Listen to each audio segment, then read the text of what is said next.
while a conservative gets jailed for memes. Last week, Democrat Congressman Jamal Bowman pleaded guilty to a misdemeanor charge for pulling a fire alarm to delay a vote in the House of Reps. I have to say, it's nice to see a Democrat pulling something beside Joe's finger. Oh, God. New video was released clearly showing Bowman pulling down emergency exit signs off the doors and then pulling the alarm itself. This stunt was so poorly planned, it's like he had help from Jussie Smollett. He says that at the time he thought it would open a door. Yeah, pulling a fire alarm to open a door. Just like how you hope flushing your toilet microwaves a burrito. There was an evacuation for 90 minutes, and the Capitol Police had to lock everything down. Things hadn't been that tense in the Capitol since Jerry Nadler assumed that he had only farted. To our democracy.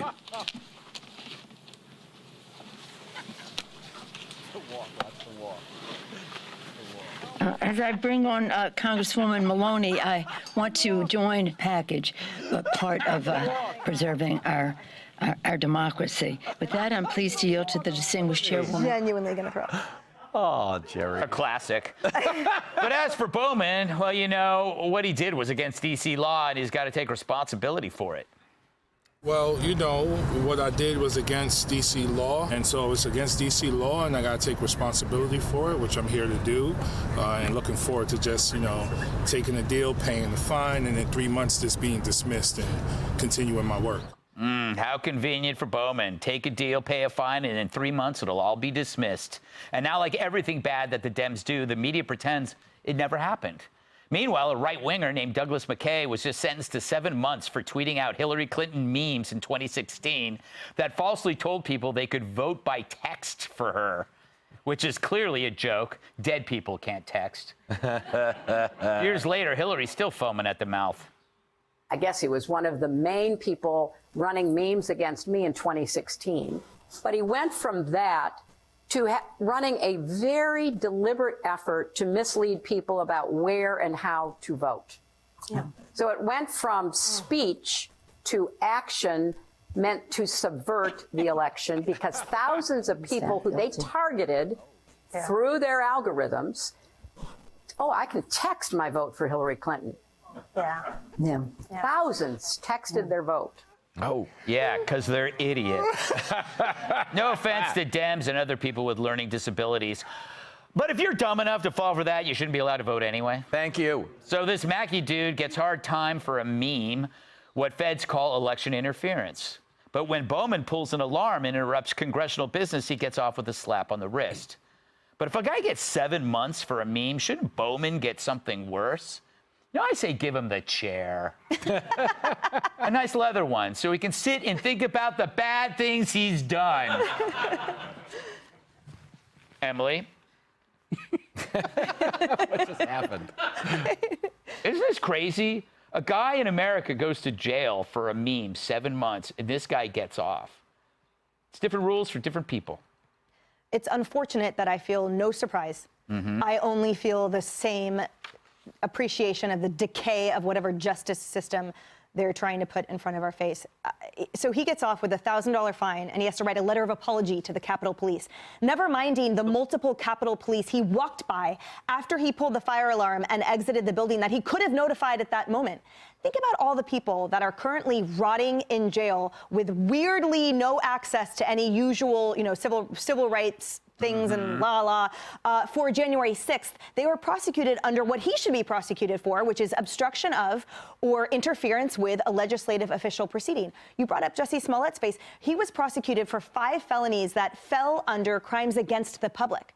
If filing a false police report is a felony in so many states and is considered essentially like a reduction of the import, and again, that crime against the public it's called, which is that we want to deter it. It is so important that we use police and EMS appropriately.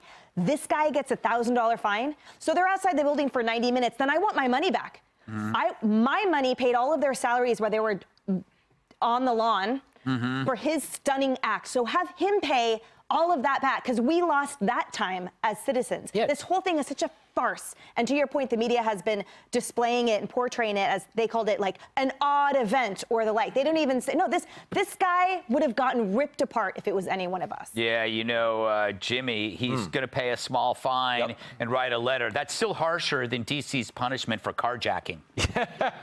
Well, I do love that they're making him write a letter like he's 5. Yes, Like, are they going to send him to bed with no Xbox too? But it's so dumb. But people saying he should be thrown out of Congress because he lied is not true. He should be thrown out of Congress because he's stupid. Like, he did this on camera. Yeah. So he knew it was going to be disproven. But this is what it comes back to. He had the confidence of knowing that as a Democrat, he wasn't going to get prosecuted the way a Republican would. You dig? Yep. So it isn't, an exercise in like different strokes for different folks. But that sounds like a sitcom with Biden and Fetterman. No, nicely done, Jimmy. He also said you dig. Yeah, you dig. I'm in a leopard dig. print jacket. I know. Kat, have you ever pulled a fire alarm to get out of something? No.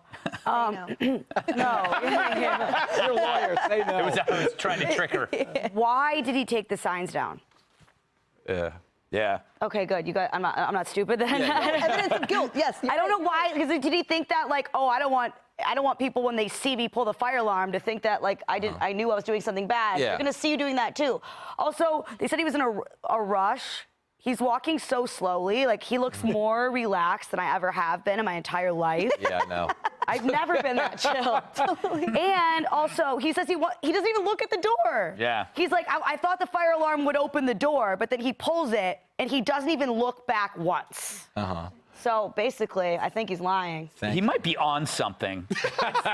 He looks how relaxed he looks. Yeah, it looks like he must have had a few pops before he went down. You know what? You kind of want to give him credit for the fact that he came clean on it. Nobody in Washington ever comes clean. No, he didn't.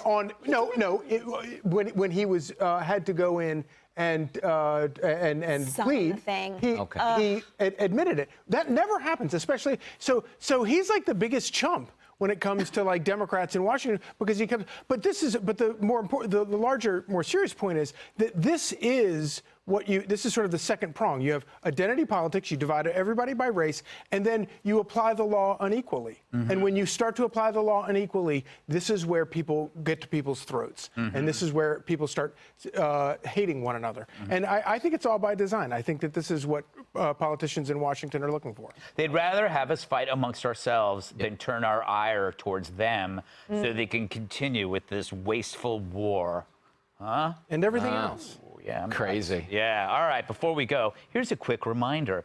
You can come see me on the next stop of my book tour. Yeah, it's still going. I'll be in Stamford, Connecticut this Sunday, in Albany, New York on December 3rd. I love Albany. It's the capital. Go to gutfeld.com for tickets.